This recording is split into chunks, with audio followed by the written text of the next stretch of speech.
Your Lightning Soul, Ep.2 Mankind, the 200 Fallen Angels, and the Nephilim. Outside the wall of fire, the world was a beautiful, terrible thing. Adam and Eve learned the language of thorns and sweat, of seasons that turned with an ache in their bones. The sun was no longer a gentle warmth, but a scorching judge. The moon, not a soft lamp, but a cold, distant eye. They built a shelter of stone and woven branches, and in the long nights, they spoke of Eden not as a home, but as a dream they had once shared.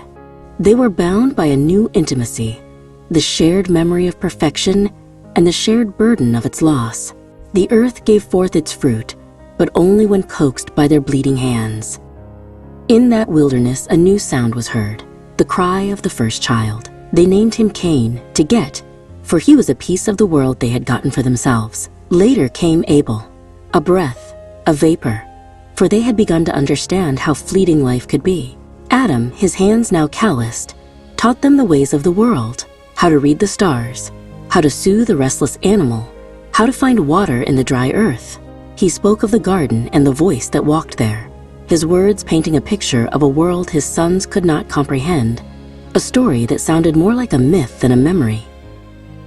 The boys grew into the men the world required them to be. Cain, broad and sun-darkened, became a tiller of the soil, his spirit as stubborn and unyielding as the earth he worked. He saw the world as a battle to be won. Abel, quieter and more thoughtful, became a keeper of sheep, his heart attuned to the silent rhythms of his flock.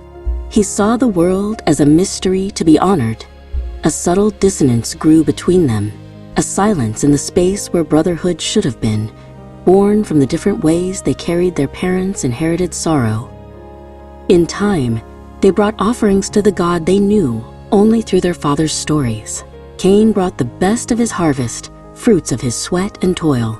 Abel brought the firstborn of his flock, a life given in acknowledgement of the life he had received.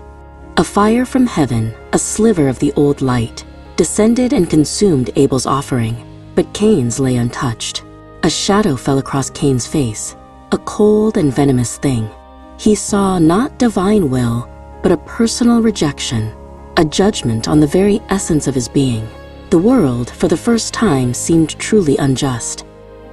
"Let us go out to the field," Cain said, his voice a strange calm that did not match the storm in his eyes. And Abel, his heart without guile, followed his brother. There, among the silent stones and whispering grass, the poison in Cain's heart overflowed. He rose up against his brother, and the first human blood cried out from the ground, its stain a terrible new color in the green world. The silence that followed was heavier than any sound, a void where a life had been. Cain stood alone, the setting sun casting his long, solitary shadow across the land. The voice found him, not in a garden, but in the wasteland of his soul. "Where is your brother?" And Cain, in his anguish, gave the first defiant human answer. "Am I my brother's keeper?" A mark was placed upon him, not of shame, but of separation, a sign to all that he was to be an exile, a wanderer in a world that would offer him no rest. He journeyed into the land of Nod, the land of wandering, where he found Awan, a woman whose eyes held the same flicker of ancient loss as his own. Together they built a wall against the wilderness, and in its shadow they founded the first city, naming it Enoch. Time flowed like a river, and humanity spread across the face of the earth. In the walled cities of Cain's descendants, the world grew loud and clever. Men learned to hammer discord into bronze and iron, forging tools that could build, and weapons that could break. They coaxed melodies from gut and reed, songs of love and war that filled the air with a beauty that was purely mortal.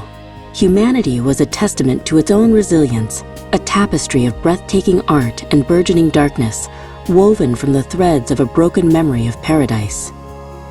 From the celestial expanse, a class of angels known as the Watchers gazed down. Their duty was to observe the fledgling world, to be silent witnesses to the unfolding human story. But as they watched, their silent observation turned to fascination, and fascination curdled into a deep, consuming longing. They saw the daughters of men, their beauty not of ethereal light, but of fragile, mortal flesh. They were captivated by their laughter, their sorrow, their fleeting, passionate lives, a vibrancy so different from the changeless perfection of heaven. A thought, as dissonant as Lucifer's, took root in their leader, Shemyaza. But this was not a sin of pride, it was a sin of desire. "This creation is beautiful," he whispered to the others. "Why should we only watch? Let us go down and choose wives for ourselves from among them."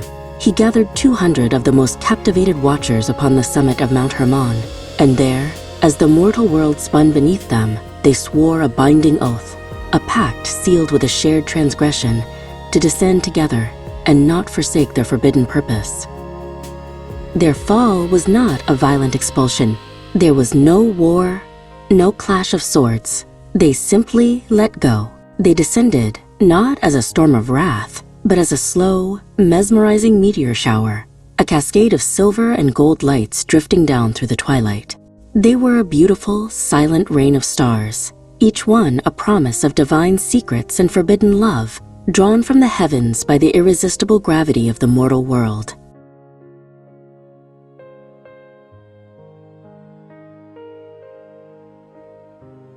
They walked among humanity, cloaked in forms of breathtaking beauty. They were kings of light, their voices like music, their touch a strange fire. The daughters of men were spellbound. They saw in these beings not a violation, but an answer to a prayer they had never dared to speak. They went to them, and in the unions that followed, the sacred barrier between the celestial and the terrestrial was broken.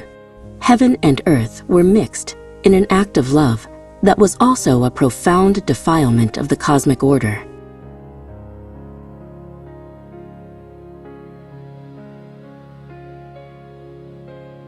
The Watchers, in their love, gave their wives gifts, the forbidden knowledge of heaven. Azazel taught the art of war, the forging of swords and shields that thirsted for blood. Shemyaza revealed the cutting of roots and the secrets of sorcery. They taught the art of adornment, of painting the face and coloring the soul. They unveiled the mysteries of the stars, not for navigation but for divination. They gave humanity the tools of gods without the wisdom to control them, accelerating their path toward a brilliant and terrible self-destruction.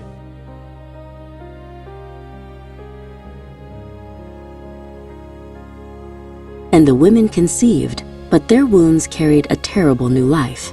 They gave birth to giants, the Nephilim. Their first cries were not the cries of human infants, but a sound that echoed with the power of heaven and the hunger of the earth. They were a hybrid creation, a race of demigods whose very existence was a blasphemy against the created order. Their birth was not a miracle, but an omen, and the earth itself seemed to groan under the weight of their first steps. The Nephilim grew to a colossal size, their forms towering over their human mothers, their shadows falling like mountains over the cities of men. They possessed the strength of their angelic fathers and the appetites of their mortal mothers, magnified 1,000-fold. They were beautiful and terrifying, their skin like polished stone, their eyes holding the cold, ancient light of the stars. They were the mighty ones of old, the men of renown, and their presence reshaped the world in their own violent image. An insatiable hunger drove them. They consumed all the food the humans could produce, then the flocks, then the wild beasts of the field. When the world's pantry was empty, their hunger turned upon their creators. They began to devour mankind, their once revered forms becoming a terror that stalked the land.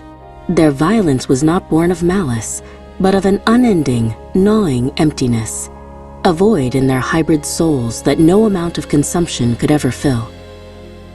The world descended into a carnival of chaos. The violence of the Nephilim was mirrored by the wickedness of men, who now used the forbidden knowledge to wage war, to enslave, and to corrupt. The earth was filled with blood and sorcery. The songs that once praised creation became drunken war chants.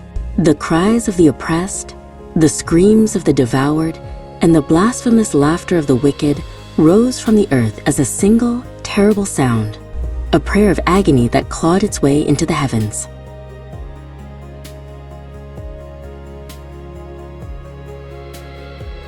In the celestial courts, the harmony was broken by the screams of the world below. The archangels, Michael, the warrior of God, and Gabriel, the messenger, looked down, and their eternal faces were filled with a sorrow that heaven had not known since the first rebellion. They saw the sacred spirit of humanity being violated, the earth itself groaning and weeping under the weight of the bloodshed, its surface stained and its soul defiled by the children of the fallen stars. They came before the throne of light, their voices a torrent of grief. The earth is filled with violence, they reported. The souls of the dead cry out. The watchers have broken their sacred trust, and their unholy children, the Nephilim, devour your creation. You see all things. You must act. Their appeal was not for vengeance, but for cleansing. It was a plea to save the earth from a corruption so deep that it threatened to unmake the very fabric of existence.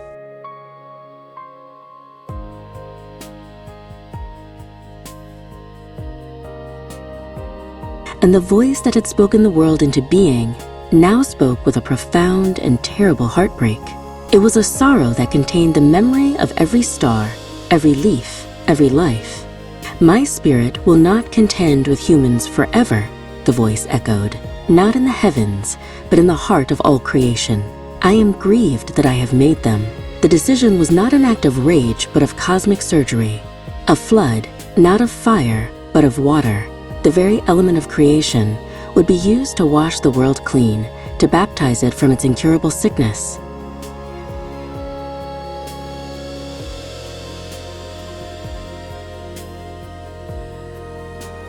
But in the midst of the violent, corrupted world, one light had not been extinguished. The divine gaze, searching through the chaos, found one man, Noah. He was a righteous man, blameless among the people of his time, and he walked faithfully with God. He was an echo of the original harmony in a world deafened by discord. Unaware of the cosmic judgment that had been passed, Noah worked the wood of a gopher tree, his hands shaping a future he could not yet see. And as he worked, a single drop of rain fell from a cloudless sky, landing on his hand, a promise of destruction and the first whisper of a new beginning.